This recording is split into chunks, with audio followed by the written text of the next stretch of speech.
Welcome to the Global Future Cities Program's expert group meeting on SDG-oriented urban project design and opportunity for sustainable growth and investment. My name is Shipra Naransuri, and I am the Chief of the Urban Practices Branch at UN Habitat. We are really pleased to be hosting this open session at the SDG Cities, the first SDG Cities Global Conference, which provides an opportunity for UN Habitat, its donors, partners, and experts from the private sector to discuss the use of our innovative SDG project assessment tool and its role in guiding city authorities to develop transformative urban projects that accelerate the implementation of the Sustainable Development Goals. We will also hear perspectives from the Global Future Cities program's delivery partners about the tool and the potential for leveraging alternative financing to implement urban development projects that align with the SDGs. So in this session, and we have a fairly tightly orchestrated session, we will have 3 short presentations and what I hope will be a lively debate from our panelists. Our speakers today will be Naomi Hogerforst, who is the program manager for the Global Future Cities program at UN Habitat, Carol Koh, who is Prosperity Future Cities program advisor, Malaysia, for the UK Foreign, Commonwealth and Development Office, Nishendra Moodley, the team lead for Future Cities South Africa, and Dr. Jeremy Gorelick, the senior strategic advisor of the Green Finance Institute. Along with our presenters, we are also joined by our panelists, who I can introduce right away, because we're going to have a flow between the presentations and the panel. Scott Zukorski is a managing director in Fitch's Global Infrastructure and Project Finance Group, where he serves as head of the North American Infrastructure team. Tom Avson is a founding partner of the EMIF Group, established to create a fund which provides subnational governments in emerging economies with the capital and direction to develop critical urban infrastructure that is bankable for global private capital. Dr. Scott Thacker is an infrastructure specialist at the United Nations Office for Project Services, UNOPS, and honorary research associate of the Environmental Change Institute, University of Oxford. The results of this expert group meeting will form a part of the recommendations that will feed into an upcoming set of normative reports that UN Habitat is producing about the Global Future Cities program. So you have your agenda on, we have the agenda on the screen.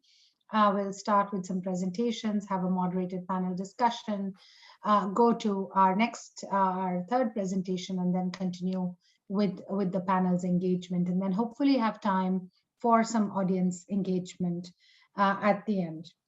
But before we hear from the first presenter, let me just mention some housekeeping issues. We are especially interested in the audience perspective. So towards the end of the session, we will ask for input on your experiences with SDG alignment of urban projects. You will be able to participate by responding to questions that are shared through Mentimeter. So A, stay with us, and B, keep your phones handy. We will also take some audience questions for a Q&A after that. Please put your questions to panelists or presenters using the Q&A or the chat function. We may not be able to answer all questions, but we'll do our best, and we will keep your reflections, if you have an observation to share, in mind as we develop the normative products that I mentioned in the beginning.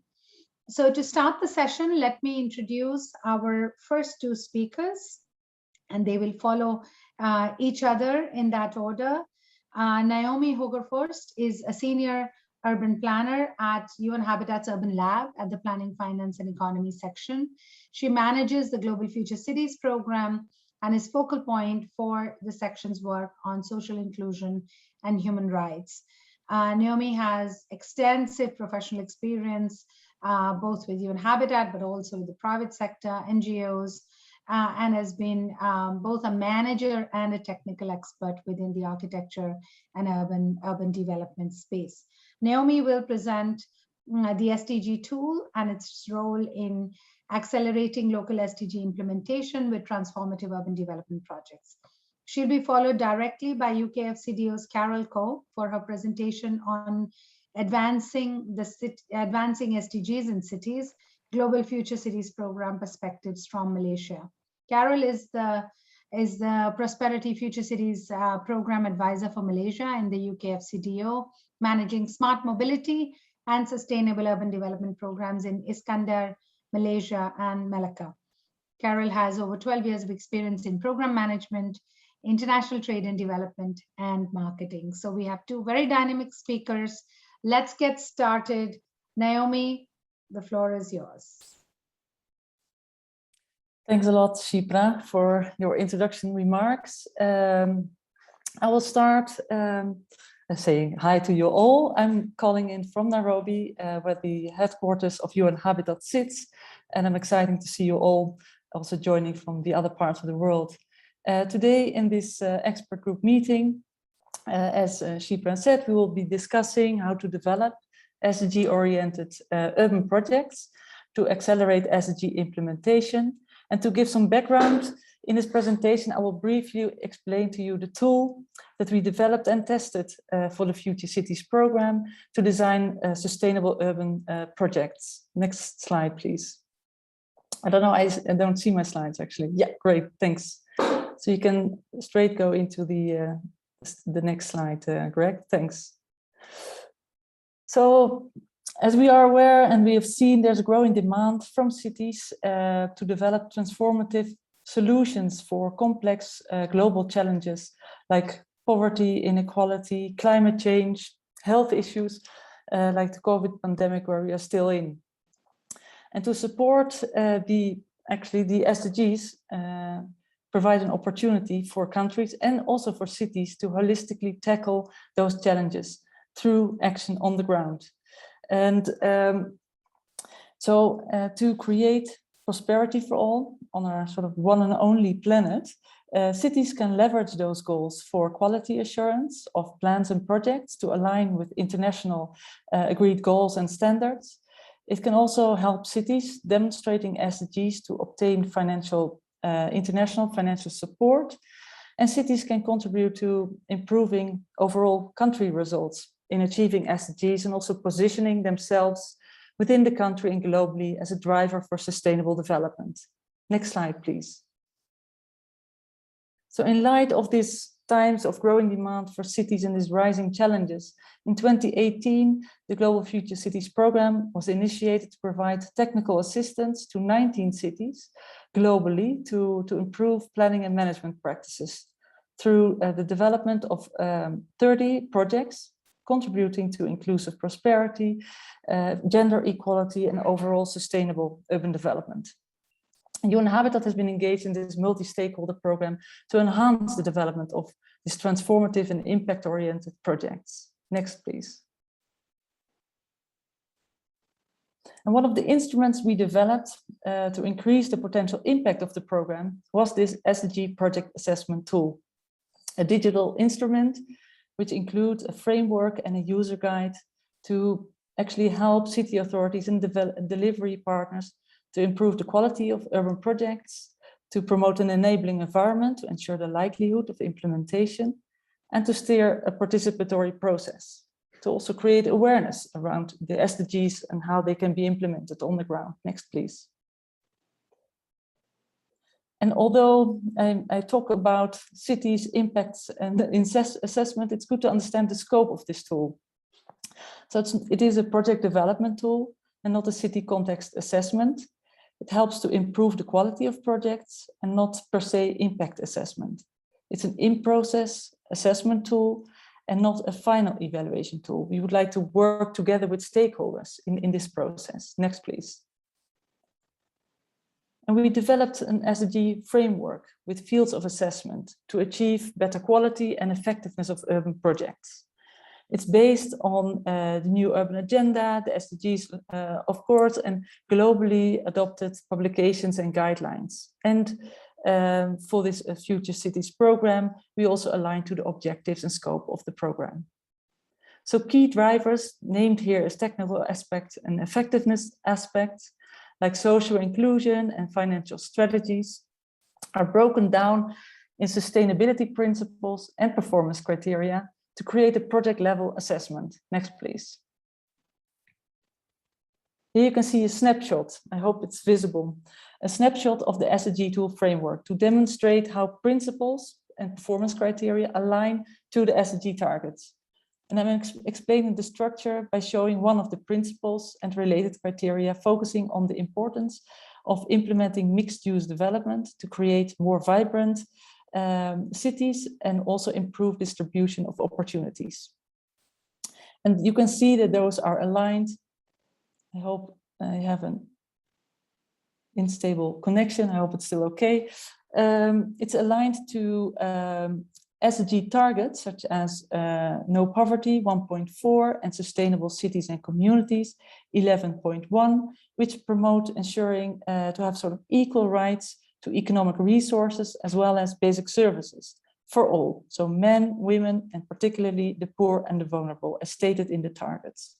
So here you can see how sort of technical principles come together and are aligned to the SDG targets. Next, please. So bringing all those principles together, that's one value of the tool. But the other one is to really bring stakeholders together, not just a checklist, but create an open space or a space for an open dialogue to discuss strengths and weaknesses of a project while it's being developed. So it starts with selecting a set of principles for a particular project, and step 2 and 5 will be happening 2 to 3 times during the development of a project, so an iterative process. And I will showcase now, flipping through the slides, how we developed that and use the tool in the Future Cities program. So you saw how we came together to define the principles. We developed, if you can go back a bit, Greg, I think we're going a bit too fast. Thanks. So with an outcome of an SDG project profile, unique for each of the projects, which SDG targets and goals this project can contribute to. Next, please.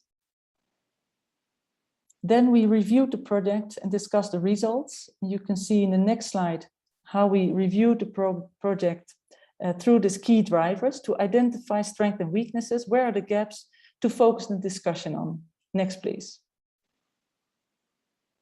And here you can see the final recommendations that are then provided at the end of a session that can be taken into account by the delivery partner to improve the project.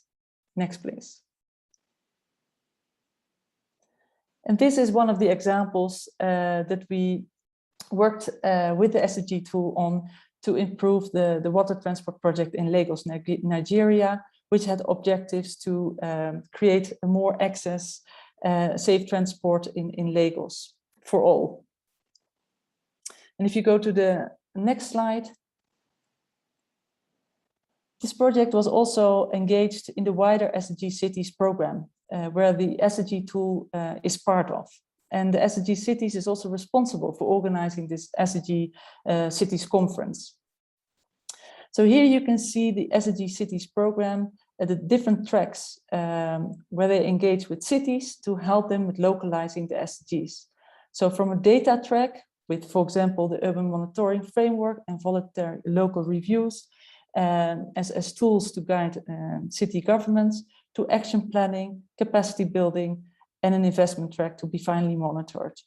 The SDG tool is part of this action, capacity building, and investment track to help with planning for sustainable projects, to build the capacity, and to make sure that viable projects are selected and sort of creating opportunities for impact investors. Next, please. So to conclude, we aim with the SDG tool to create or to make cities to become better clients to the private sector, but also to ask the right questions, to enhance ownership, stewardship, to implement the projects, to promote viable investment, as I just mentioned, and also in the end to transform planning and management in cities through learning by doing, developing those projects together. And of course, overall contributing to achieve sustainable urban development for all. Next, please. So in this session, I look forward actually to hear from you what your experiences are in sort of localizing the SDGs in project development. Here you can see some feedback from our partners, but looking forward to hear from you at the end of the session. I think first the floor is for Carol Coe and some panelists, but thanks a lot for your time and looking forward to go in a dialogue here in this expert meeting. Thanks a lot. Thank you very much, Naomi. Very, very a rapid overview of a very dynamic and very interesting tool. Apologies for the short time, but I hope that we will have a chance to discuss a bit more. Carol, we go directly to you for perspective from Malaysia. Thank you, Shipra. So in the next 8 minutes or so, I'll be sharing about how we advance SDGs in cities, drawing on experiences from the Global Future Cities program. Next, please. Next one. Yep. So just to start off by giving a very brief introduction on the program, especially on the goals and vision. So with the Global Future Cities, it's a long-term 3-year program by the UK FCDO, which is expected to finish by next year on the program. And there is a significant budget behind this to support projects that will help improve the way cities are planned and managed, mainly on the themes of urban planning, transportation, and resilience, as you can see on the right. There's also the cross-cutting themes of financing and technology innovation. So the objectives of the program is to increase prosperity in our partner countries, to reduce poverty. There is also a legal requirement to address gender inequality issues in the interventions. We like to encourage better quality of life and to drive inclusive economic growth. So additionally, there is a commitment by the UK government to address the effects of climate change and aim for net zero. So literally in 2 days' time, the UK will be hosting COP26, the annual UN Climate Change Conference, where world leaders will gather in Glasgow to agree on global climate action. So with the Future Cities interventions in 19 cities across 10 countries, there is a clear link to support this commitment. Next slide, please.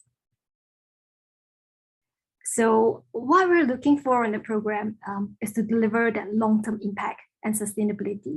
And the FCDO is seeking a step change in capability that would be sustainable. So we would like to see projects sustain beyond the 3-year program period or funded or financed by investors or the government so that they could continue to deliver impact in the many years to come.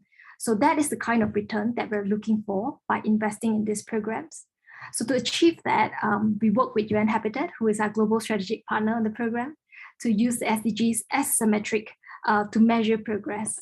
So as Naomi was explaining earlier, we carry out periodic SDG assessment workshops in the program. We bring in different partners and stakeholders. And these assessments are guided by the SDG tool, which is a very systematic framework and methodology. And to us in the program, it is a very important process to assess them to ensure that SDGs are incorporated into the projects at different stages in a very localized way. So to give an example, for the programs in Malaysia, we gather to assess the projects 4 times over the period of 2 years, implementation period. So that's how frequent we gather. Next slide, please. So some of the challenges we anticipated while designing this program is how can we ensure that the key actors, our delivery partners, our city partners, and so on, are subscribed to the vision of delivering impact and sustainability. So I've summarized in 3 key points here, based on experiences on the program for Malaysia.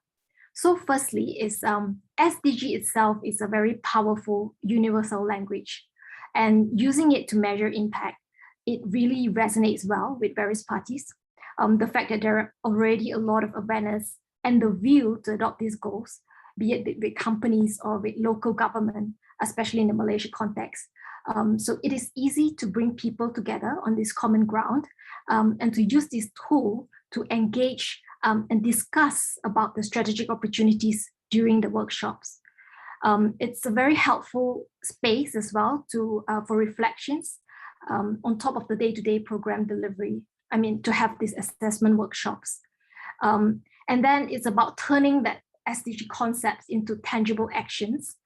So the SDG tool actually enables us, the city partners, the delivery partners, as well as us as the donor, to come together periodically to discuss how we could actually improve delivery of the program based on a set of SDG criteria, which was jointly agreed at the beginning of the program. So as an example, on our project in Iskandar, Malaysia, to develop a smart integrated mobility management system, we have jointly selected about 54 SDG criteria that contributes directly to 11 out of the 17 SDGs. So each time when we come together for the assessment, we would discuss our individual scoring and tick off actions, and then we could see the progress on each goals. So it is a very comprehensive discussion, and in those assessment workshops, we really drill down into details and list out actions, and even going to the extent of identifying who should be taking what actions. And of course, it includes really closely monitoring them so that they can be delivered. And in terms of the workshop discussions based on the SDG criteria, includes things like financing, what can we do to increase the bankability of the projects, or things like capacity building. Does the city have the capacity to deliver these green projects in the long term? If not, what needs to be done to close that gap? Or even on inclusivity, are we leaving anyone behind? Who else needs to be engaged in this process? So it's really a very fruitful discussion. And then ultimately, it's about driving that long-term impact. So how can we ensure that these efforts can be sustained beyond the program? So with the SDG tool, it allows us to bring the cities along on this journey. And in a way, it's also helping to build their capacity in delivering projects with sustainability in mind. Also emphasizing the importance of monitoring and evaluation. So this is all done through very practical experience of learning by doing. And the long-term impact that we'd like to see is about how this will help increase the financing potential of projects, especially among impact investors or even big government who are increasingly seeing SDGs as a requirement. So finally, it's about leaving a legacy. So how the SDG tool can be replicated to support other projects in the cities as well. So it is very encouraging for us here in Malaysia to use the tool more widely as they see value in it. So here I'll wrap up my presentation. Happy to take any questions later on. Thank you. Very good. Thank you very much, Carol. And you have actually left us with the question that we wanted to pose to the panelists that will follow. What is the relevance of this tool, of the UN Habitat SDG tool for urban infrastructure projects? What opportunities are there? What potential do you see to use this to develop projects in sectors beyond those that are the focus of the Global Future Cities program? As you know, the Future Cities program has been focusing on resilience, mobility, and urban planning. And how do you see the potential of this tool to go beyond that focus? And I think, Carol, you wrapped up your presentation with exactly that question. So thanks very much.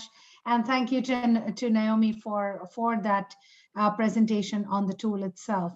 Let me turn now to the panel with that question. How important do you think this tool is, and how do you see it being useful for projects, various kinds of urban projects in cities? Let me start with Scott Tacker, who is our colleague at the UN Office for Project Services, infrastructure specialist. Scott, couple of minutes, quick response on this.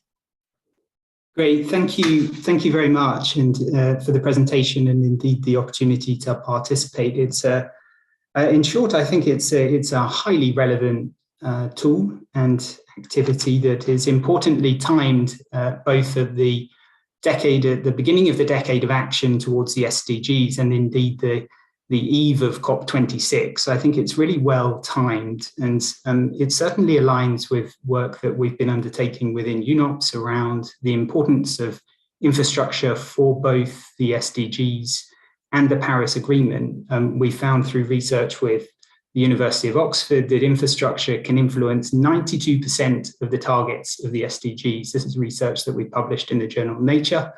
And in a recent publication, we found that infrastructure can contribute towards 79% of all greenhouse gas emissions and 88% of all adaptation costs. So again, infrastructure and ensuring that we make the right choices, how infrastructure is developed across its life cycle, is absolutely key. And so tools such as the SDG tool here, I think, are absolutely fundamental for steering decisions and choices around infrastructure towards sustainability, resilience, and inclusivity. In terms of potential into other sectors, I would say that there's great potential to extend out resilience to incorporate a little bit further in terms of climate adaptation.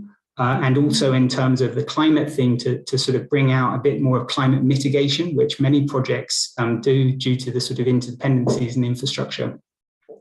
And then secondly, that there could be great transferability into nature-based solutions and the role of nature in providing many infrastructure services. And again, climate and NBS and nature-based infrastructure are thematic areas that are on the rise. So on the whole, I'm really pleased to see this work. Thank you. Thank you very much. I think all very, very relevant, and you're absolutely right. The timing and the nature of the tool and the importance of making the right choices when you're locking in investments, large investments, and over a long life cycle. So thanks very much. Let me turn from one Scott to another. Scott Zukorski, what are you seeing as the relevance of this tool in your view? Sure. And thank you very much for the opportunity to join the panel and participate today. I agree with the previous Scott's assessment that it is very relevant. Just to give a little quick background on what it is. I'm not sure if the audience is completely familiar with what a rating agency is and what we do. We analyze projects, and my group is the Global Infrastructure and Project Finance Group. So we analyze projects and their debt that's issued off of a project, be it some type of a transit system or a toll road, airport, et cetera, and the ability to repay debt that's borrowed off of the project. And a tool like this gives us an ability as an input to do our analysis and identify areas that are of higher risk than others in terms of incorporating into our cases. So we do cash flow projections where we're looking at debt that sometimes is going out 20 or 30 years. And what I would see is being able to use a tool such as this to help inform our cases and our cash flow projections, understanding where the vulnerabilities might be, and then from an SDG perspective, then what the potential mitigants are and how we can get comfortable. It's fairly obvious that the world is changing and we don't know what the world is going to look like 10, 20, 30 years, but we're being asked as a rating agency to take a financial view. And so having a tool such as this to be able to give us that type of input would be very helpful. And I could certainly see it being rolled out into various sectors of infrastructure. When the group I run covers transportation as well as energy projects and urban development type projects. They have a real estate component to them.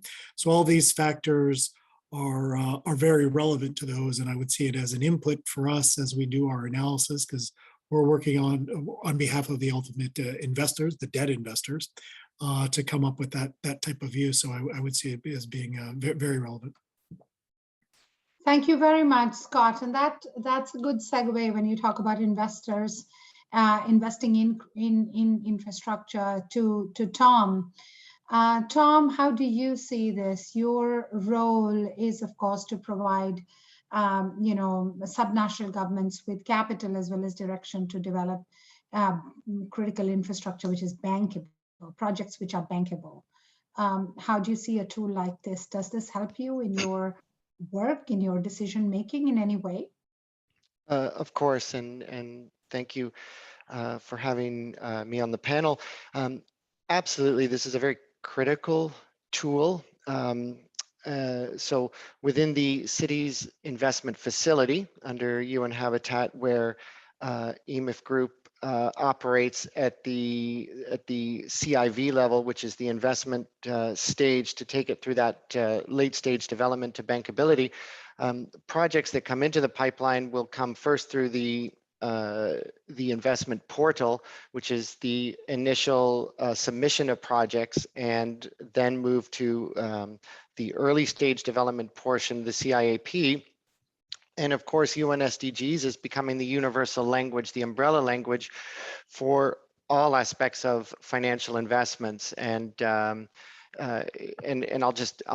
add to my colleague Scott at Fitch Ratings, and it's very interesting to see, as well as my role at Sustainalytics, that the whole convergence of finance and ESG, credit and ESG scores is coming to a close. In the in the financial world, the convergence of financial institutions and ESG data institutions has completed. I do not believe there is an independent ESG data provider left on any large scale within the industry, having converged with the financial data and credit rating agencies.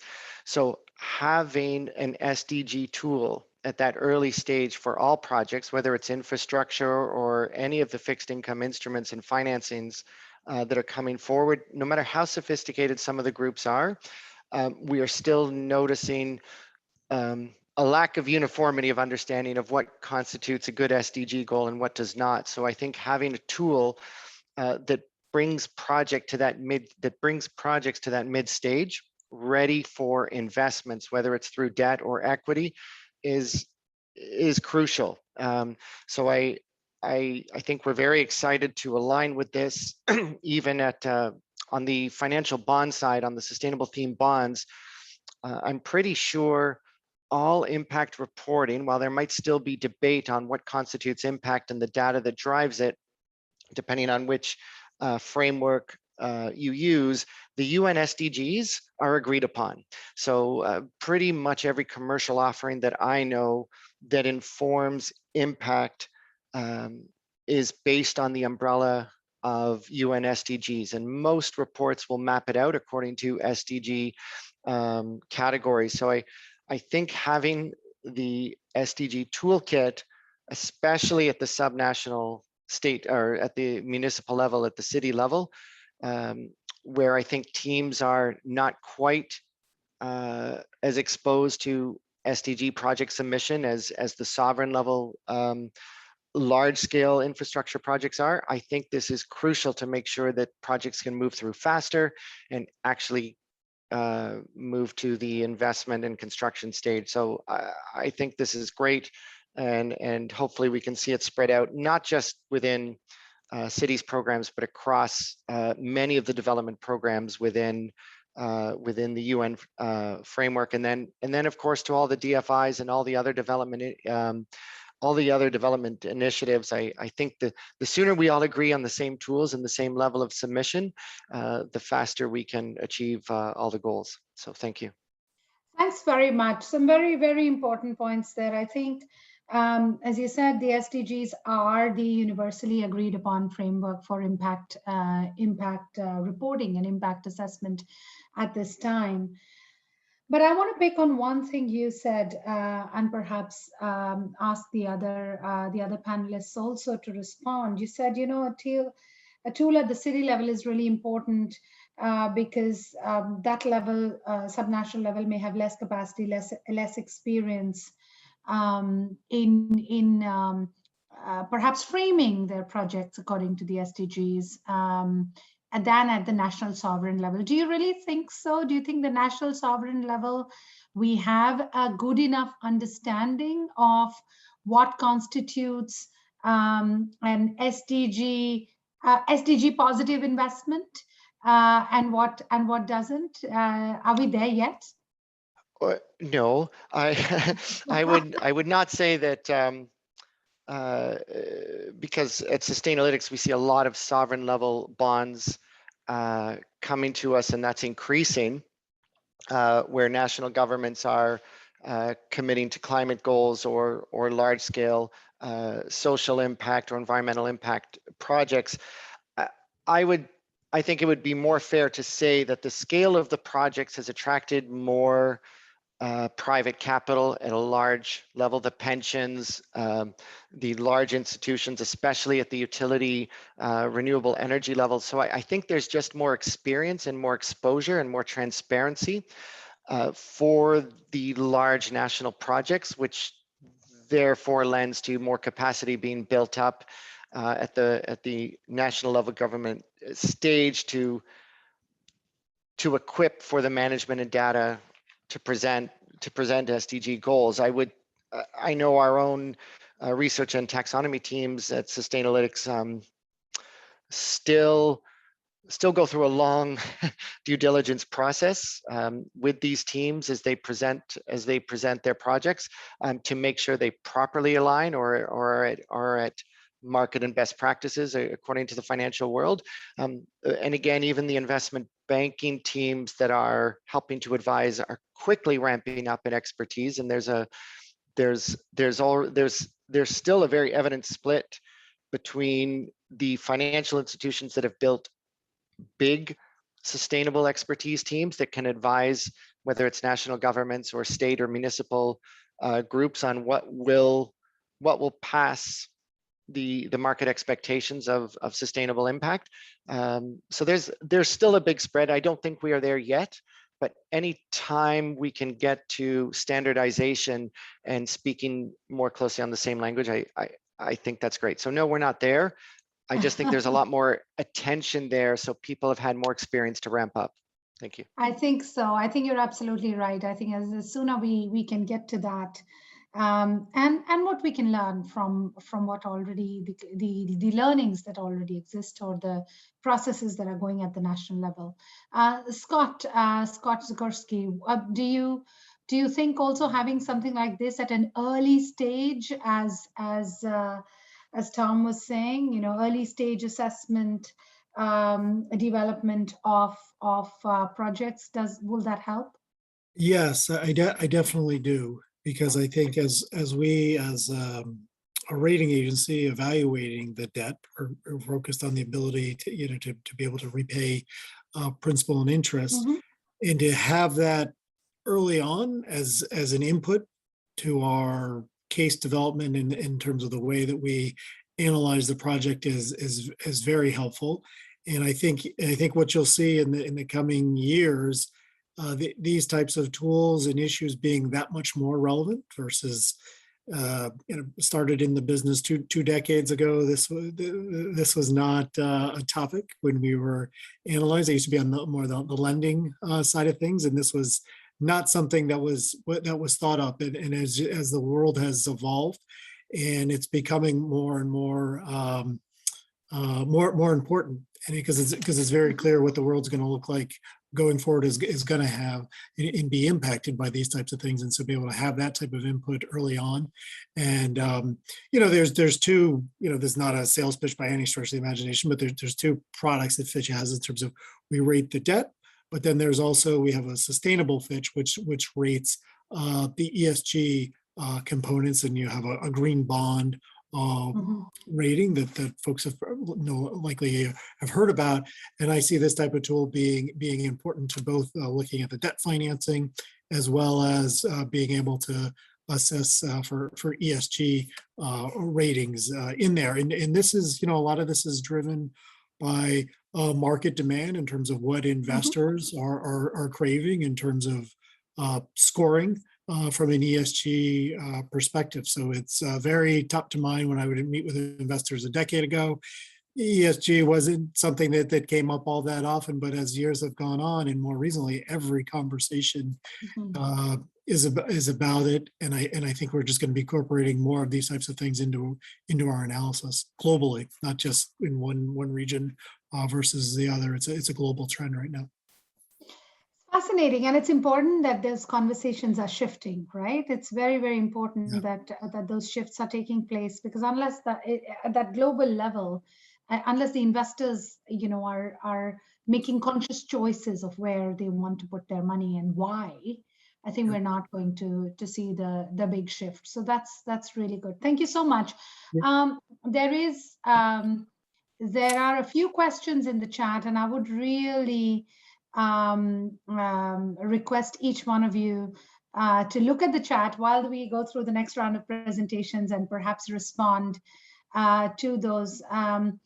There is a question around, do you think the SDG 2 lacks practical guidance? Naomi can type an answer to that one. Scott Tacker, could you share this, the study on the impact of infrastructure on sustainability and resilience that you were referring to? Perhaps, Scott, you could also put that in the chat. And there's an interesting one. Have financial institutions been able to drive, to be an instrument to drive more ambition and more ambitious SDG targets? Could they be, or have they been an instrument? So some interesting elements to think about. But I will leave those in the Q&A and leave you to respond to some of those questions in the Q&A as we move to the next part of this discussion. So now we have two speakers making a joint presentation. Nishendra Moodley, the team lead for Future Cities South Africa, and Dr. Jeremy Gorlick, who is the Senior Strategic Advisor at the Green Finance Institute. Colleagues, the floor is yours for your presentation together. And you will have about 8-9 minutes maximum. Thanks. Thank you. Good day, everyone. I'm Nishendra Moodley, the team leader for Future Cities South Africa, the delivery partner on the South Africa program. So thank you very much for inviting me to share our experiences as a delivery partner of the SDG assessment tool. Future Cities South Africa is an agile collaborative alliance anchored by PwC, UK and South Africa, and includes Open Cities Lab, Zutari, Palmer Development Group, Violence Prevention through Urban Upgrading, and the Sandler Institute, amongst others, together with a range of independent specialists like Jeremy Gorlick and myself who are speaking here today. We should go to the next slide, which should mention the theory of change of our program. Okay, the South African cities face rapid urbanization while being constrained by the inherited, perpetuated spatial form of the apartheid city, characterized by a mismatch between where poor people live and where economic opportunities are. This inequality is further exacerbated by those living within informality with respect to the formal economy, formal transport systems, and formal settlements. Over the 20 years of South African local government reform, there have been attempts to contribute to inclusive economic growth through urban spatial transformation, but these have been limited, not necessarily because of technical skill, but because of governance and institutional capabilities, both in the national sphere and among city governments. Our programs have been designed to strengthen these critical capabilities of transversal planning and management, whole of society partnering, mobilization of investment, evidence-based decision-making and governance. And during COVID, we augmented this to include the ability to prepare for, adapt to, and recover from shocks and stresses. This program is designed to contribute to inclusive economic growth and the reduction of poverty and gender equality through 2 to 3 year targeted 2 to 3 year projects on transportation and mobility, on urban planning, on resilience, and the innovative use of data, using 5 projects in Johannesburg, Cape Town, Durban, Durban and Cape Town. You will see that this theory of change aligns itself quite strongly with the SDGs. Please move to the next slide, which should refer to the agility approach. In designing our program platform, we recognize that in a multi-year program, the context often changes, sometimes quite radically like it did under COVID. And we would learn new lessons about what worked with the cities and their stakeholders. So we designed our program management systems to enable adaptation so that our programming projects would evolve with new learning. This was very useful in adapting and augmenting our projects to COVID and other national disruptions. So it places a premium on regular program-wide rhythm of learning and adaptation, mostly centered on our quarterly program activities. But project teams undertake more regular rhythms of learning and adjustment. Some even that they call 2-week sprints or weekly co-creation meetings with their cities. In addition to our strategic reflections, two instruments provide useful evidence. One is our institutional change snapshot, which is an annual multi-stakeholder survey of perceptions of changed institutional capabilities, the institutional capabilities I was referring to. The other instrument is the SDG assessments that UN Habitat facilitates, explained earlier, which we're here to reflect on today. Due to time, sorry, move on to the next slide, which should refer to the Soweto Strategic Area Framework. Due to time, it's best for us to focus on one of our projects. We've chosen the most mature, but these learnings and reflections are echoed by our other projects. The Soweto Strategic Area Framework has been a 2-year project to produce a non-statutory planning instrument to guide Johannesburg's capital investment and other programs in a defined area that some would say is the core of Soweto. This is Joburg's 4th strategic area framework, but raises the bar compared to its predecessors by its focus on co-creation and gender and social inclusion, its groundbreaking approach to township economic development, and a very strong emphasis on institutionalization through the establishment of a community reference group, through the establishment of internal transversal capacity, through an area coordination team, and the fact that the implementation program will involve contributions from community and business actors, as well as municipal investment. Please move to the next slide, which should refer to the value of SDG assessments. The first SDG assessment was conducted after the draft status quo report. This was a phase that intended to have intense community engagement, but was hindered due to COVID. The second assessment was conducted early this month, after the draft Soweto Strategic Area Framework was available. The team involved in the process found the following. The process proved adaptable.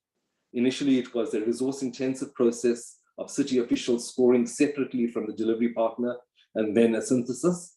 This was streamlined to be an integrated joint discussion on draft scoring pre-populated by the facilitator. The process was different to an audit or evaluation of the delivery partner, as was initially feared. It turned out much rather to be a dialogue-based assessment between the city officials and the delivery partner. The process was found to build capacity. Everyone involved is now familiar with the SDGs and how we need to orient project outputs. We also found that the process is best initiated as early as possible, ideally in the project design stage and even in the earliest stages of that as well. Overall, the assessment proved to be helpful to the strategic area framework. It improved the quality of deliverables through soft reviews and periodic assessment. It ensured that there was early recognition that the SDG alignment relied on meaningfully engaging communities, particularly in terms of gender and social inclusion. This had a tangible impact on refining our approach to community engagement and aligning team behaviors to do no harm and leave no one behind. It provided a constant reminder to the line of sight between the project outputs and methods, all the way to the bigger picture of being transformative urban project. Despite our good relationship and collaborative ways of working with the city, the process was most valuable in providing a structured format for a facilitated dialogue between the city officials and the delivery partner on the products, on the resulting change desired, and on the institutionalization needed. On the final slide, we should move to the final slide. Thank you once again for inviting me to speak about our experience of the SDG assessment tool. My colleague Jeremy Gorelick will follow directly after this presentation with some ideas on financing impactful projects. Over to you, Jeremy. Thanks, Nishendra, and thanks everybody for inviting me to speak today. I know that you've taken up most of the 8 to 9 minutes, so I will be respectful of time and try to be as quick as possible. But I do want to reflect on what Nishendra has said and then figure out how this is something relevant for some of our financiers who are on the line. And I think that the most critical thing is the fact that in discussing the way that SDGs factor into planning for sustainable cities within the auspices of the Future Cities program, one of the things that we've been lucky enough to do is to start to think about the way that all of the SDGs end up being meaningful in the ways that we look at cities and the ways that they can raise money. And so part of that ends up being, and as you'll see on this slide, the fact that when we start talking about the tools that cities, particularly those in the countries that are of interest for the Future Cities program, a lot of them are reliant on the traditional funds of sources. So they'll look at own source revenue, they'll look at transfers from national government, they'll look at user fees to a certain extent, and then where possible, lease income from properties and what have you. The things that we have started to talk about, though, are the variety of different tools that are at the bottom of your screen, trying to figure out the best ways and most effective opportunities to bring some of these tools in. As the Scotts and Tom mentioned in their earlier comments, one of the things that we find is that the institutional investors, the lenders, all of the other players who are sources of capital for external sources for cities are increasingly saying that they expect that there's a view of sustainability. And we can't achieve sustainability without having a common language and rhetoric around that. And so the SDG tool allows for that to happen. If we move to the next slide, and again, Nishendra touched on some of these points, but there are two things that really have come through on the projects that I've been involved in helping to deliver. And one is around the work that we've been doing in Durban. So in Durban, we're focusing on transit-oriented development, and how does this come in to be something that's meaningful? When we talk about TOD and the reasons why we have investors that are interested in participating, it's not just because of the fact that there's a revenue stream and that there's a base for this, but instead it's also because of the fact that we can talk about how this directly impacts and is impacted by the desire to deliver on the SDGs. So when we talk about transit-oriented development, of course, transport is going to be a question that people will think of, but it's more that question of accessibility for people who otherwise were marginalized and didn't have a way to get around the city. And it's a question of how do we make sure that there's access not just to jobs, but also to education? How do we ensure that there's better quality of life? How do we ensure that there's better access to better quality health care facilities? All of these end up being part of that fabric that becomes so important for considerations, and the SDG tool really helped us to think through that. But it's also that climate finance and that climate resilient side that becomes so important. And so one of the things that's come out in the spatial area framework that Nishendra had mentioned earlier is the fact that when dealing within the community, there's a very strong understanding and appreciation of the fact that we can't make this something which is really continuing with traditional infrastructure. And so people are talking about how do we ensure that the infrastructure we're introducing is climate smart, climate resilient? How do we make sure, for those of you who followed what happened in Cape Town within the past few years as far as a drought, this is something that for a water scarce country like South Africa, it becomes something that everybody's concerned with. And so if we can find ways that, again, using the SDGs as the driver, that look at that resilience, that look at some of these things, it helps to not only shape thinking for the future, but also helps to make sure that this is well articulated in terms of the concerns that financial institutions will come up with. I do want to respond quickly to one comment that came, I think, from Tom or Scott, as far as the reasons why there might be a difference between sovereign and sub-sovereign. And this is something that plagues me in my thinking about the access to finance time and again. And that's just the overall debt capacity that cities have relative to sovereigns. They're typically working with much smaller amounts of money. There's not necessarily the same visibility on the own source revenue they have, and even less visibility on the regularity of transfers from national government. And so I think that that's something that constrains cities, and that's why it's important for us to be as creative as possible and find new ways to unlock capital. Knowing that I've probably gone over time, thank you very much. It's a pleasure to be here today. Thank you, and we will come back to you in the discussion as it goes. I think there's some very, very important points there, but perhaps your last point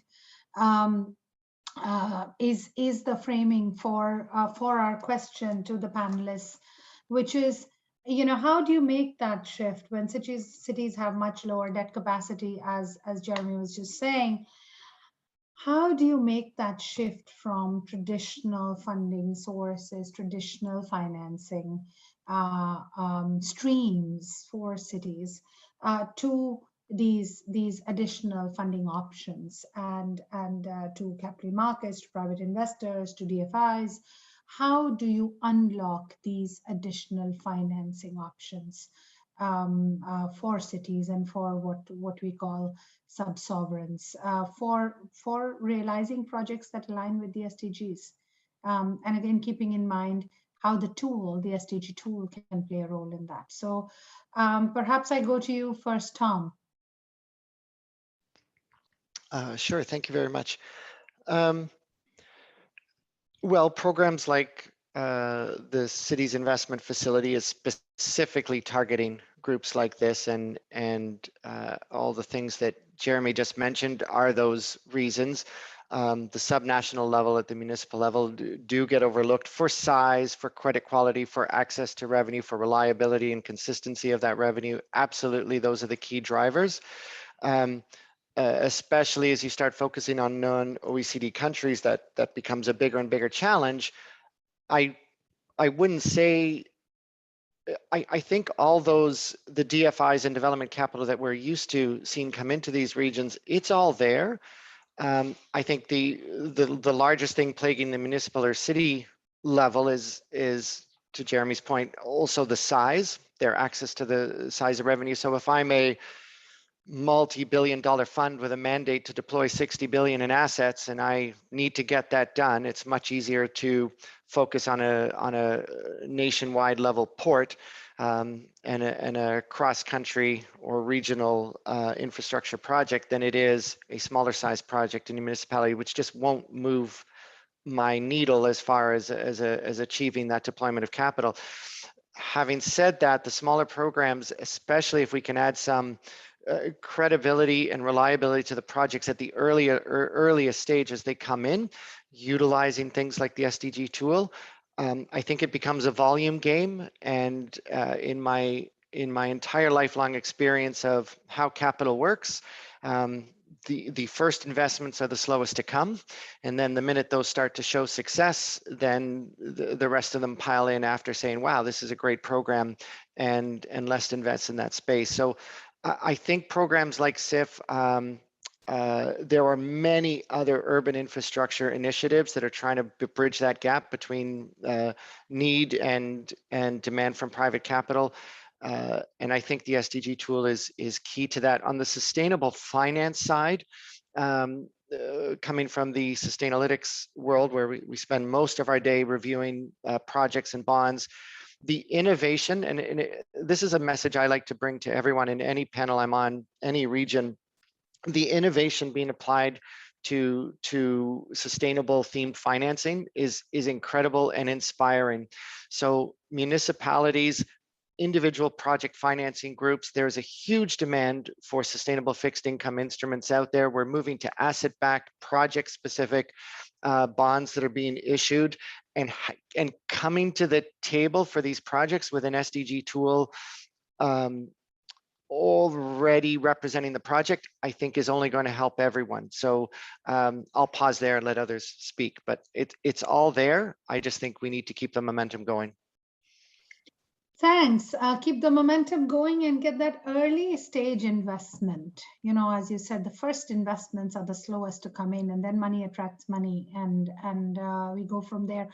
Perhaps Scott Tacker, coming from a UNOPS perspective, we just heard Tom say, you know, size is important. If I have to to spend $60 billion worth of investment in assets, why don't I go for one instead of 30 of those? Can aggregation help at the city level? You know, it's not just 10 electric buses that one municipality wants to buy. Maybe 10 of them want to buy 10 each or 15 each. Does aggregation help in that sort of way? What are you seeing? I think that there's there are. Thank you. I think that there are opportunities there to have aggregation benefits, and I think that's from a financing perspective, and also the kind of knowledge sharing aspect that was brought out earlier. That to make many of these projects a reality in different cities, we need to be sort of looking across them and ensuring that we can get stuff done in different places. But also just as an opportunity to touch upon this question, the broader question here as well, around in particular the SDG tool. And my thoughts here were that I think that the tool provides a great opportunity to navigate some of the complexity of the multitude of benefits that infrastructure and urban projects can provide. And that's incredibly important when we think about the kind of diverse range of pots of money, themes, where we might seek to then pull those together in order to be able to get deals done. So I think that it's important to understand where these benefits to be able to communicate to different end users, whether this is for climate finance, development finance, or other kinds of outcome. And I think the second point there, which is in relation to resilience, and this was a point that was raised by Jeremy, and I think it's an important one, that as we would seek to kind of address climate-related objectives as well, this provides a great opportunity to think about de-risking projects from the perspective of continuity of service provision, and as well as sort of broader kind of framing benefits. So I think the SDG tool is kind of well poised there, but this sort of ties back to the earlier intervention that I think a greater alignment with climate change is probably the first big step, I would say, to open up financing options as well as kind of delivery benefits. Very good. No, those are important thoughts.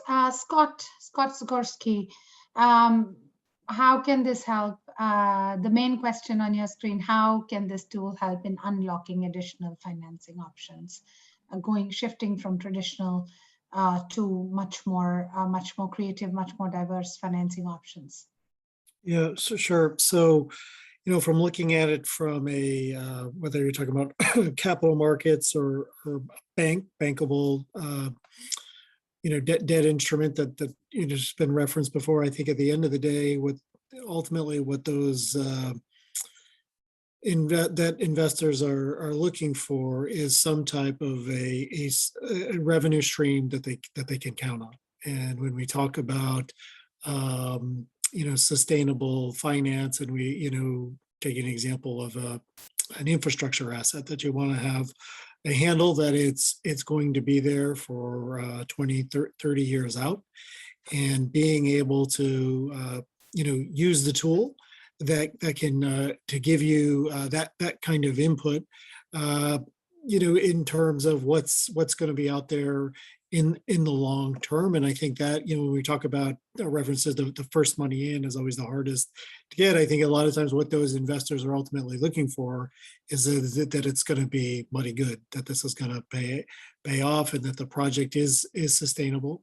And from a long-term perspective, I know there were questions before in terms of the size, and I think one of your questions earlier panels was about the aggregation. I mean, we certainly have in some areas seen the whole concept of bundling in terms of putting multiple projects together to make them more attractive. I think that the challenge there can become in terms of what are the legal provisions in terms of how that works when you have multiple different, whether we're talking about municipality, governments that are on the hook. How does it ultimately work in terms of if somebody doesn't have sufficient funding, or one project goes bad, are the others on the hook for that? So that can become a challenge. But in terms of attracting, I think the aggregation or bundling of what we've seen can sometimes work to get that in. But at the end of the day, what the investors are looking for is a solid revenue stream that they know is going to be there, and they can count on to repay the debt that they're issuing. Absolutely, and I think that's key, isn't it? Jeremy, would you like to come back in on any of this? I know we shortchanged you for time, but any of these reflections on bundling, on the constraints around bundling, on the overall, financing has to happen in that overall governance and policy environment, which has to facilitate these processes. Do you want to come in? Absolutely. I think that there's some interesting things that are happening across a variety of countries. And again, I'll speak from the South African perspective, since that's the country that I'm based in. It's really interesting to see that there are funds, different opportunities to be able to get to the size that would be of attraction and of interest for some of the institutional investors. Because if we can't get them to that size, it becomes problematic. But I think that there's that other problem, and I'm sure that Scott, from the Fitch point of view, could comment on this, that we're often constrained by the the ratings of these different municipalities. And so if you have, let's say you want to bundle together 20 municipalities, unless they're all performing at the same credit level, and I'm sure that you need to do annual reviews to make sure whether they continue to maintain that, you're brought down by the lowest common denominator. So if you have one municipality which is performing at really bottom of speculative grade, even if you're looking national scale, then that means that the entire structure is there unless you have a credit enhancement or something else. And so I feel like I don't want to get too technical on it, but I just use that as one example to say that there's great aspiration, but at the same time, we have to be really careful that we don't bundle in a way which is unhelpful. And I find that to be something which is often a challenge conversation with as many of you who want to, but I know that for many people that are in this space, when we start talking numbers and we start talking about some of these elements, it becomes challenging, but nonetheless, as was said earlier, different areas are starting to converge. And I do think that finance and development are converging in a really interesting way. And I think that, again, the more that we can use standardized language like what this SDG tool does, the better off everybody will be in being able to make informed decisions. Much the same way as ratings help investors to make informed decisions, I think the SDG tool should be used in much the same way. Thank you. Fantastic. Just on that point, what Jeremy's alluding to there is it's the whole concept of the weakest link. So we've got 5, 10, whatever. In some instances, if there isn't a credit enhancement, it depends ultimately what the arrangements are. If the deal can survive, if one is weaker, if there's some kind of over collateralization, but potentially you could be above that weakest link, or if there's, it all depends on what the agreement is between the various municipal governments and whether or not anybody's kicking in to the extent somebody else is short. That's another means, but there's all kinds of I don't need to tell this crew about that, all kinds of political considerations about what goes in terms of one municipality kicking in for another. Very good, thank you. I think those are all important points. I think the point about bundling, the challenges of bundling, the challenges of whether they're all performing at the same level or who compensates for whom and how that happens. That's one part of the story. The policy and regulatory environment that allows you to access credit and to bundle in these creative ways is another part of the story. But I think the point being that the financing and development conversations, as was just said, are converging, need to converge. The SDG language is becoming and needs more and more to become the common language and the common denominator in some ways for all of the different actors who are planning, financing infrastructure, who are putting in investments in cities, but also at the same time citizens. And I think what we heard from our colleagues, both in Nishendra said this as well as Carol, that the SDG tool became an opportunity to educate, to build capacity, to build awareness about the SDGs, and to raise the right kind of demand from citizens that investment should be aligned towards sustainability, towards inclusion, towards leaving no one behind, towards climate resilience and climate mitigation adaptation. Both. I think all of those are important points for me and important lessons. I found also it's interesting that you talked about how such a tool or set of tools should come in early, and it's not an audit, that it's a collective enterprise. It's a collective exercise to get the best, the best possible, the most catalytic, the most impactful, and the most bankable investments ready for the city. And how do you do that? I think it's quite, that was to me a really, really, really important point made by the South African presentation, and also from Malaysia. I think those were all important points. So thank you very much. I know that we are, this session there's much more to talk about.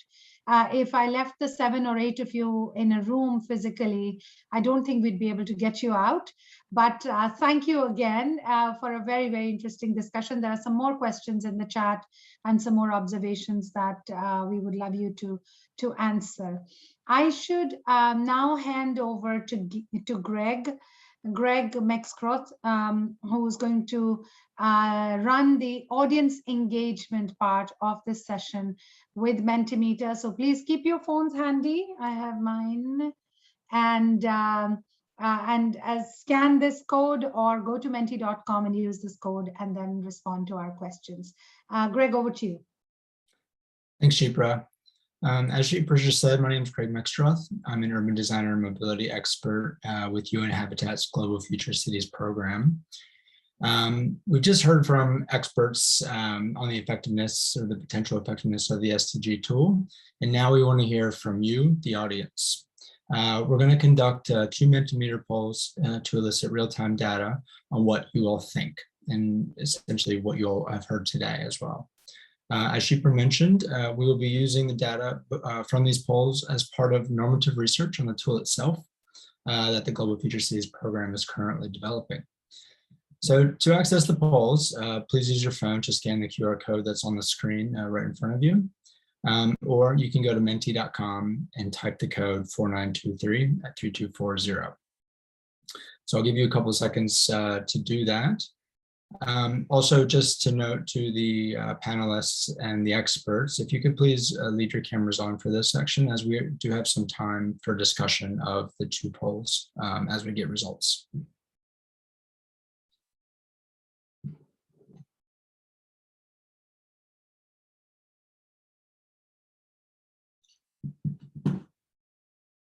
All right, let's switch.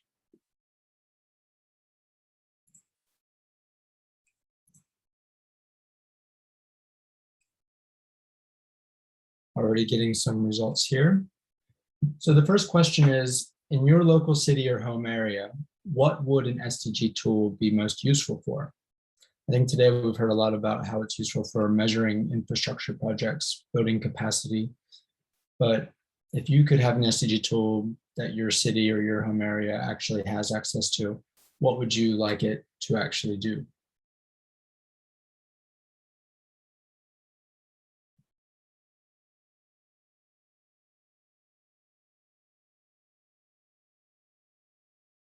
Looks like we've got about 17 responses so far, and so far the top answer is prioritizing budget. I suppose that's not totally surprising, considering the conversations that we've been having thus far today. Coming in second is setting policy, which I think is quite interesting, and social inclusion awareness is at third. Certainly something that the SDG tool really tries and makes a lot of emphasis to do. Bringing JESI issues to the forefront of projects that might otherwise just be about the hard infrastructure has been quite an interesting conversation, ongoing challenge in a lot of these projects. Leave this open for a couple more seconds. We've had about 19 people fill this out.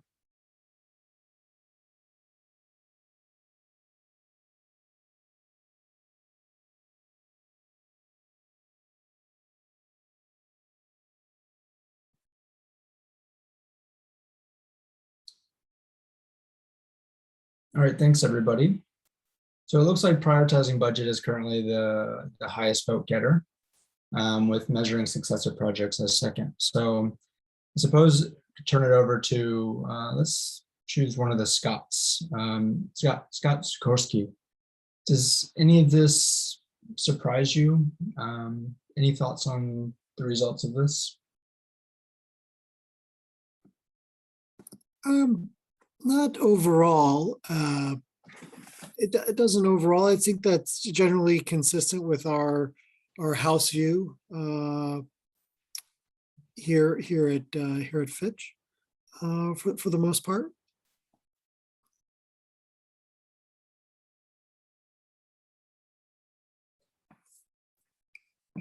Is Naomi on the call? I think, you know, from the practitioner themselves, it's really quite interesting to see, you know, having such knowledge of the actual SDG tool. Naomi, Does any of this surprise you? Anything that you have to comment on about the results of this? Yeah, I think what surprises, of course, the discussions are a lot about finance. So I think it's logical that that now comes out first.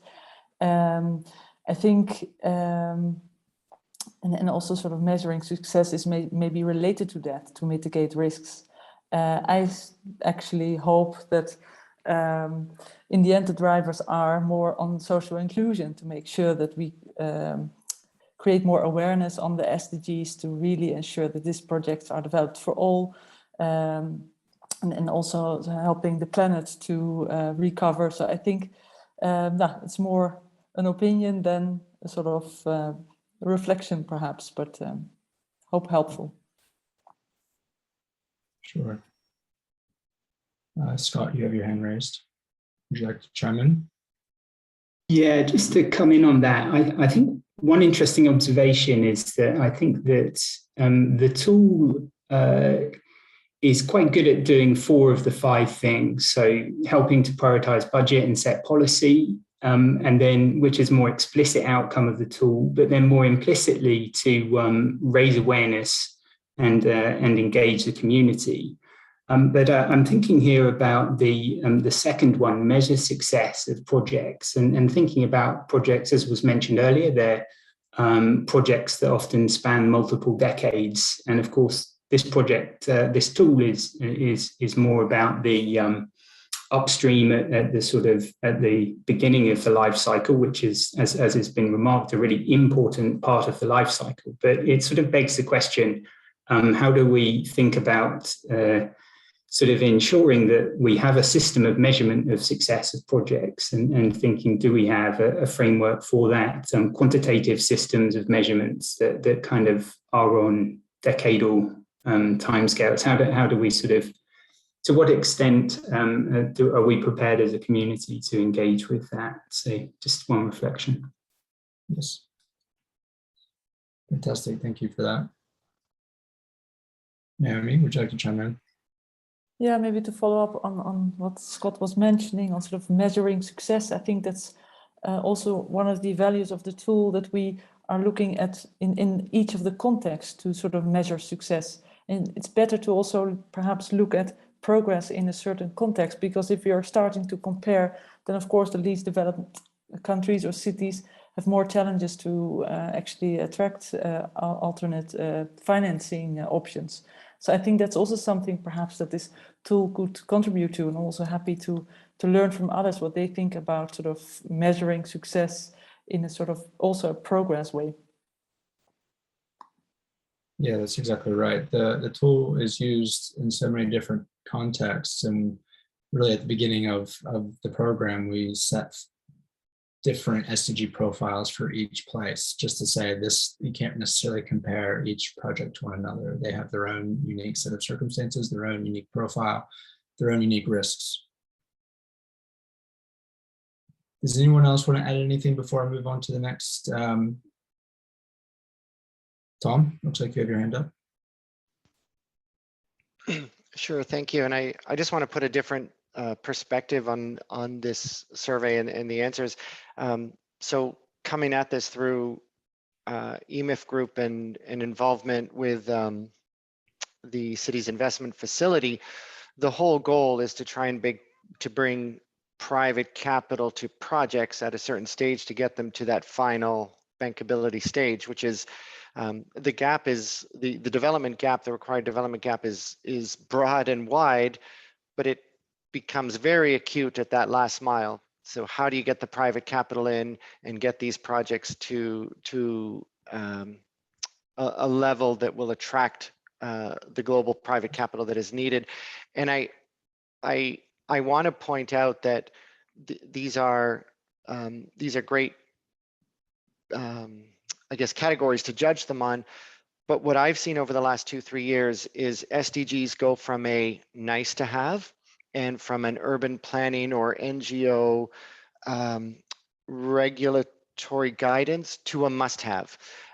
Sort of like when we were all very young in school and said, well, if you want to start a business, you need a business plan. And what I'm noticing now is if you want to build a project, if you want to attract capital and investment, whether you are the largest institutional, most powerful investment firm in the world, or whether you are a small municipal urban planner trying to figure out which projects to prioritize, you have to take SDG into account as a material risk issue. And I think I have seen it. I have seen people say, I like your bond, I like your company, I would invest in it, but your ESG profile just puts you outside of what I'm allowed to put money into. And that would be a very generalized example, but I'm seeing this daily increase. So I believe all these categories on this table are very useful. But what I also want to leave the message is all of these aspects need to be in place nowadays before you go out to market to try and attract capital. And that's increasing. We're not all the way there, but I find more and more every day that you need to have all of these 5 categories well in place if you want to see private capital follow behind and get these projects built. So thank you. Yeah, absolutely. Thanks for that input. So now moving on to our second question.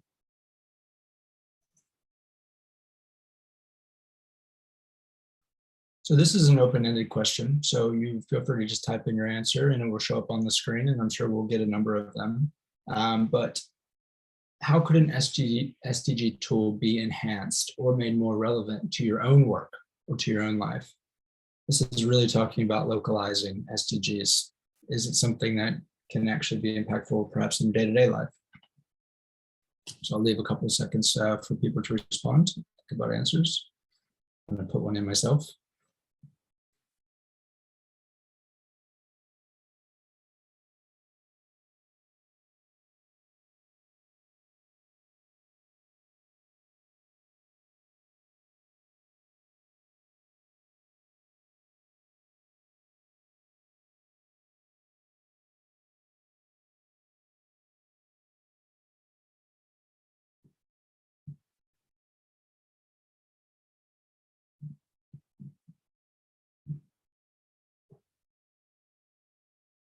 Seeing a big theme of simplifying.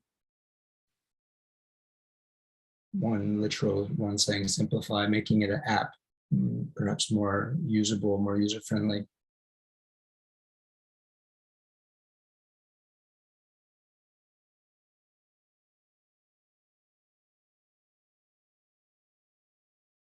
A number of the comments really are about simplifying, streamlining.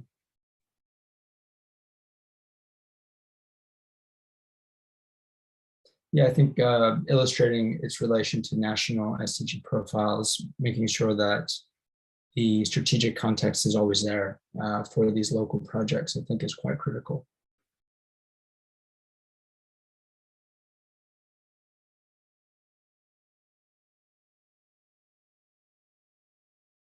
I really like the idea of making it visible. How can we make this more visible to people on the street, literally?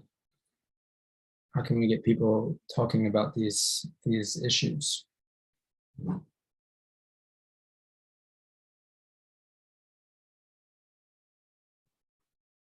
We've got 16 so far. I'll leave it open just for a couple more seconds to get some, and then we can chat about it.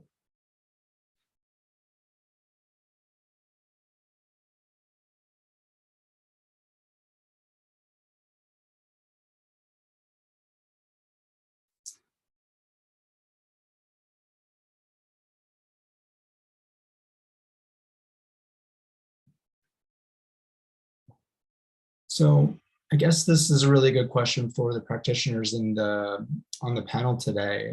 Perhaps if Carol has any comments or insight into this. I mean, you've certainly been using the tool quite a bit for the last couple of years. So are there any surprises in here? And what's your own experience with perhaps a way to actually improve the actual tool as we move forward with it?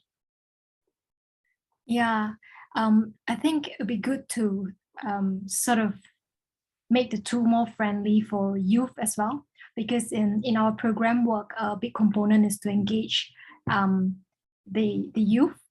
and to really engage the wider society. So a lot of the discussions that we have is very focused on the government side of things, but we all know for long-term effective projects, we really need to engage the wider population. So I think it would be really important to really cover that part of society as well. So yeah.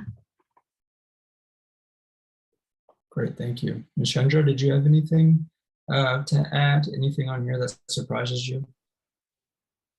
Not surprises me. I mean, I think that, I think that it makes a lot of sense that the key thrust is to simplify and to be able to make sure that the tool isn't burdensome in the way that it's applied, and can be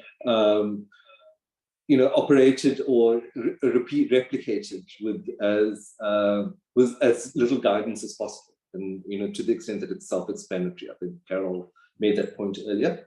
But quite important as well is the idea of making sure that it's adaptable to context, because the context and where it's being applied will change, and the level at which, like for instance, this was utilized in an environment of a delivery partner and a city, and the extent to which, like for instance, in the South Africa program, co-creation and the way of working that what was highlighted and pursued to ensure that both the city and the delivery partner were quite committed to a set of outcomes that came out of this, and were able to operate in an agile, co-created way.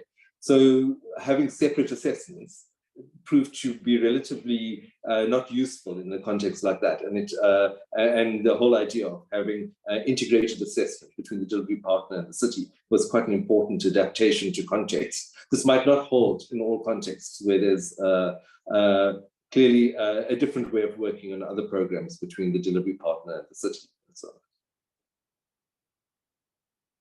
thanks.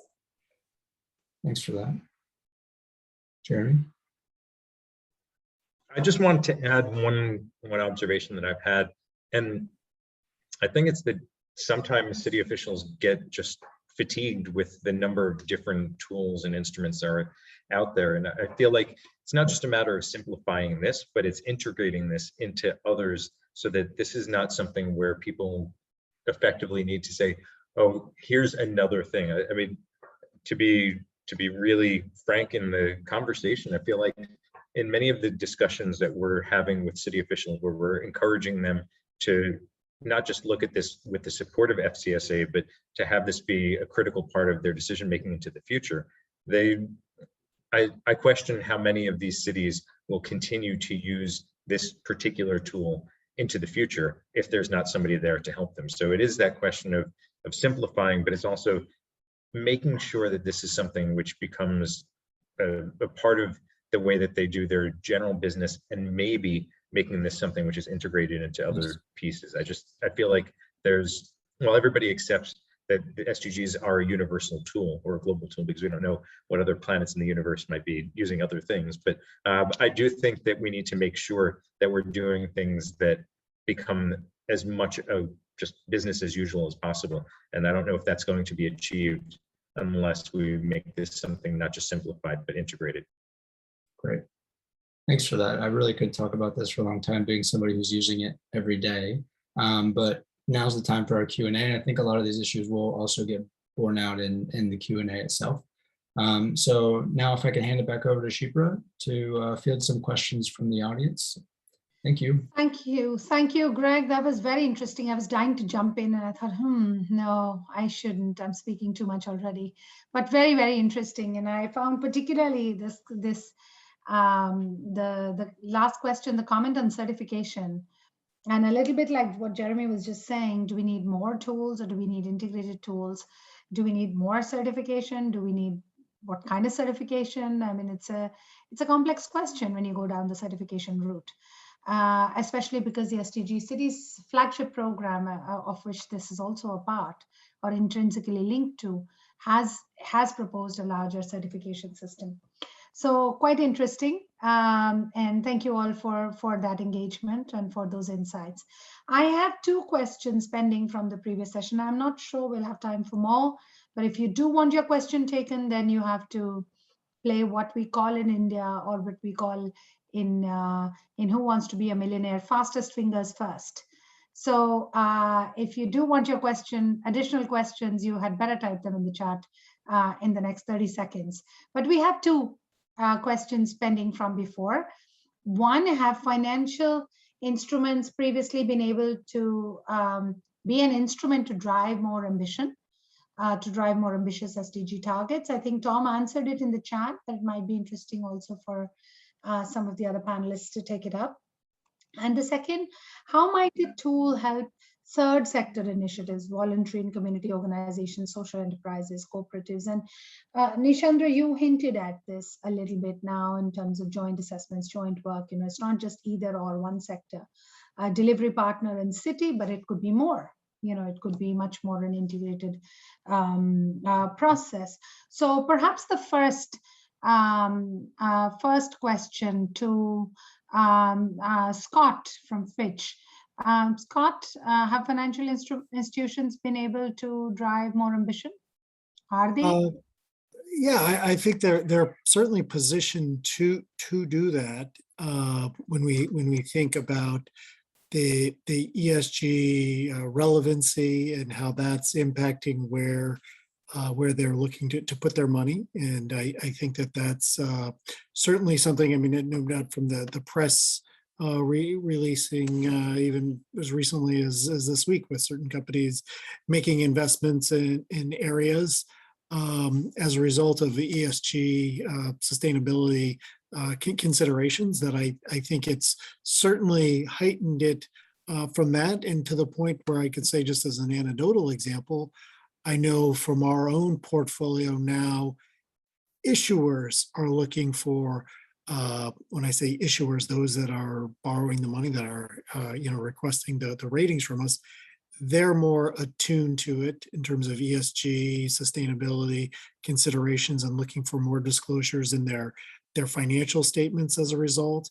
and looking for us as a rating agency to analyze that and include that in our releases on these topics, because what they're being driven by is the investors, and because the investors are asking them these types of questions when they're deploying their capital and where to put it. So I think it is driving it, and we expect to see more of it.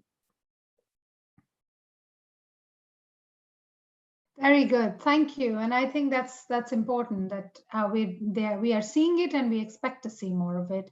It needs to become more effective. Jeremy? Just want to jump in with one quick observation.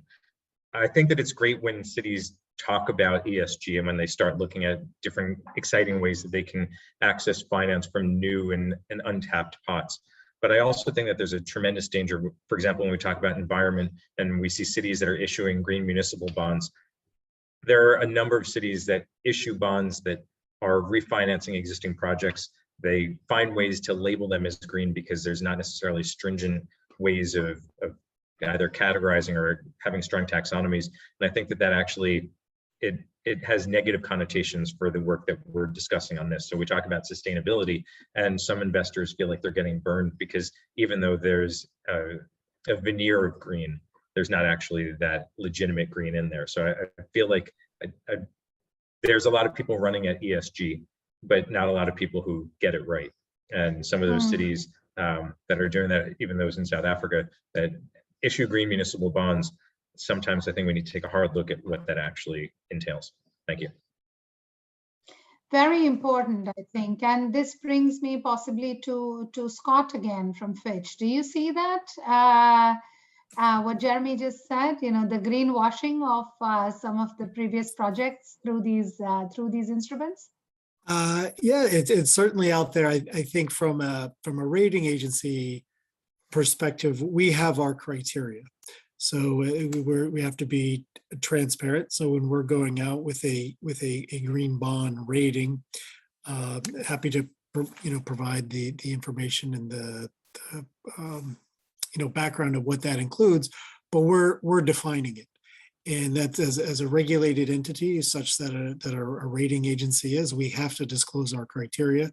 So if we're coming out with a green bond rating of X, the market understands how we develop that. Now there are obviously, and it's kind of been a little different in this green bond area, that it's, there's different entities globally providing green bond ratings. And I think since the market is just developing, there's probably differences of what company X versus company Y are doing when they say what a green bond rating is. So I think it's part of it is an education process on the market to understand what exactly constitutes a green bond rating for that entity. I think the credit market has been developed for a long time in terms of how, what a AAA rating is versus a BBB rating.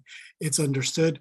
Green bond rating, it's something that's newer in the market, and Fitch has its criteria, and that's something that's available for the market participants to understand what that truly means and what goes into making that rating. And I think you'll see more of that as it evolves further. Okay, thanks very much. And let me quickly go to Nishendra maybe for that, and Carol for a 1-minute response for the other question.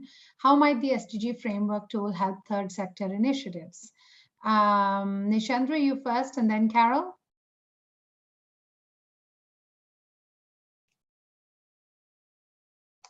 Sorry, just define third sector initiatives.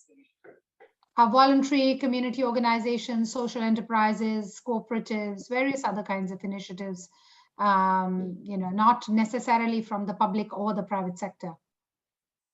Sure. Yeah. So so certainly, I think that there would be value in those initiatives. I think that part of the challenge, however, is just about making sure that it is streamlined and meaningful and context appropriate. I think those are the critical things, and those tools can be able to show value in the kind of non-profit sector and in among social enterprises as a way of demonstrating value and contribution to the SDGs. It would be able to provide a kind of a universally kind of verifiable language in being able to talk about impact and social impact of enterprises. So I think that there might certainly be value in that, provided that it is an efficient thing to be able to conduct and a meaningful thing in that environment. Thanks. Thank you, Nishendra. Carol? Yeah, I think one of the key steps in using the SDG tool is really at the beginning to shortlist these suitable criteria.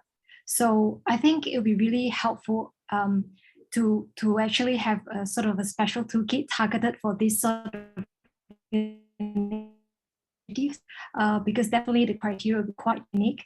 And then the other point I'm thinking as well is also on the capacity. Obviously, if we're talking about third sector initiatives, it would be more of communities. So do they have the same level of awareness with SDGs? Certainly in Malaysia context, the government, they are quite well aware of it, but with the wider population, public and all that, I'm not sure if they have that same level of awareness. So I think it's about thinking about creating that awareness as well, and also providing more information or education before they can actually use the tool and understand the importance of it as well, to have this kind of process, monitoring and evaluation. So yeah, some points to consider. Thank you.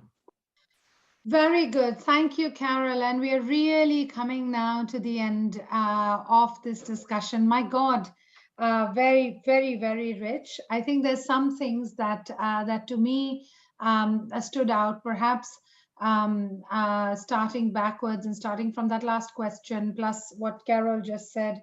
I think the importance of using this tool for building awareness, for building consensus, for shortlisting and identifying the right projects, all the things that were in that question. And the fact that Jeremy said, you need not one, but all. It's not going to be in different, the use of the tool is different in different contexts. Actually, you need to go from a feel-good tool, nice to have, to you must have all of those elements for investments to be relevant, to be effective, to be SDG compliant, to be climate responsive, etc. So I think that's That's one. Whether you're a large institutional investor or a planner, you really need to take these the SDGs and to take ESG into account.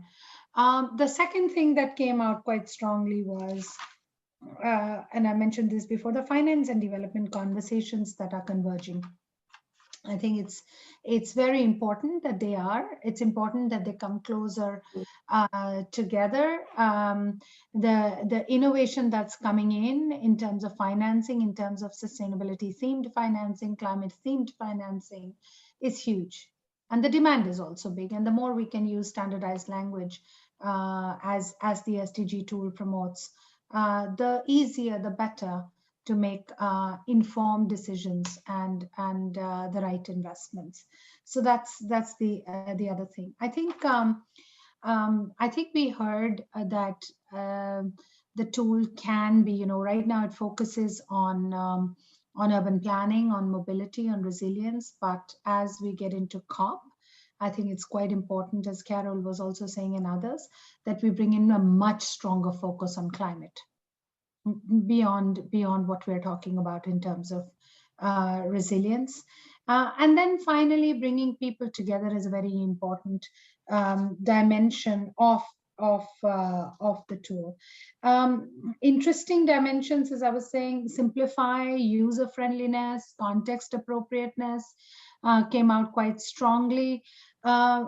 Certification, I was quite curious. I think it's interesting. We have rating agencies on this panel who do their own certifications. We have as I said, the SDG Cities process, which has its own larger certification. Are we really looking at more certification, or are we really looking at the process much more strongly? Then the entire question of bringing this and other tools like this in early, not waiting till the last second or till very, very late stages to bring this kind of a tool in. And then what else did I have?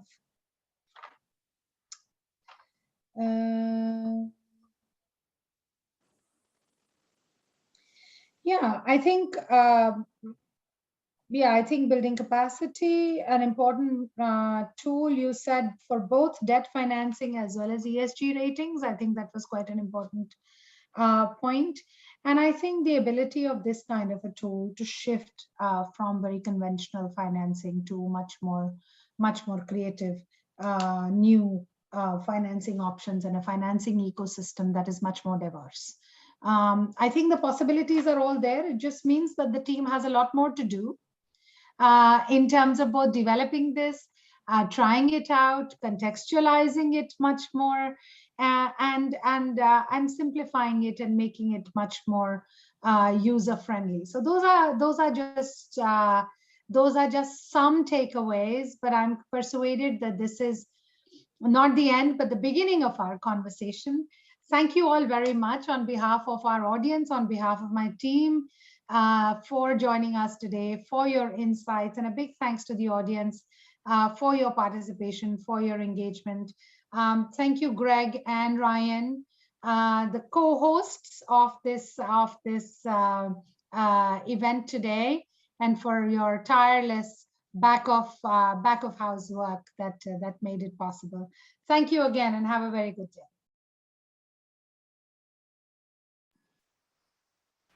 Thank you all. Thank you, Shipra. Thank you. Bye-bye. Thank you. Thank you so much. Bye-bye.